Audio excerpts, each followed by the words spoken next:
જો તમે હાથ વગા ઇલાજો જાણતા હોય કે જે ઝડપથી તમને રાહત આપે છે તો તમે દવાખાનાના ધક્કા ખાવામાંથી બચી જશો, મેડિકલના ખર્ચામાંથી બચી જશો અને સૌથી વધારે તો એ કે તમને ઝડપથી સાજા કરે છે અને એ પણ કોઈ આડઅસર વગર. કારણ કે એલોપેથી દવા તમને આડઅસર કરે છે, ખર્ચાળ છે, થોડો ઘણો સમય પણ લે છે અને સૌથી વધારે એ કે તમારે એપોઇન્ટમેન્ટો લેવી પડે છે જે તમારો સમય પણ બગાડે છે. તો આજે હું શિયાળામાં એવા બધા તમને રોગોની સામે એવી દવાઓ બતાવું છું કે જે તમારા ઘરમાં હાથ વગી છે અને તમને ઝડપથી રાહત આપે છે. મારો વિડીયો 3 પાર્ટમાં છે. આ પાર્ટ પ્રથમ છે.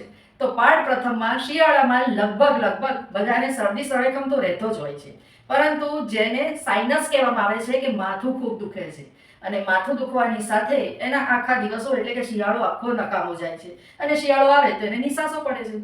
તો આવી જેને માથું સતત દુખતું હોય અને લગભગ કફનો જેને કોઠો હોય અને એને કફનો કોઠો હોવાના લીધે સતત કફ રહેતો હોય તો એ લોકોને મોટા ભાગે છાતીમાં દુખાવો રહે છે અને માથું સતત દુખતું રહે છે. તો એના માટે જડ દવા અને પટ ઇલાજ, એ પણ કોઈ પણ ખર્ચ વગર, કોઈ પણ સમય બગાડ્યા વગર અને સૌથી વધારે તો એ કે દવાખાનાના ધક્કા ખાધા વગર. તો જેને ખૂબ જ માથું દુખે છે અને એને ઝડપથી રાહત પામવું છે તો રાઈના તેલનું પૂમડું સૂંઘવાનું છે. એને રાઈના તેલનું પૂમડું સતત સૂંઘવાથી એને પોતાના માથાના દુખાવોમાંથી ઝડપથી રાહત મળશે. અને હા, રાઈનું તેલ ન મળે તો રાઈનું તેલ, રાઈનો પાવડર કરી અને એનું તેલ કકડાવી અને ઘરે બનાવી શકો છો. તમે 1 બોટલ ભરશો તો આખો શિયાળો તમારો સરસ જશે.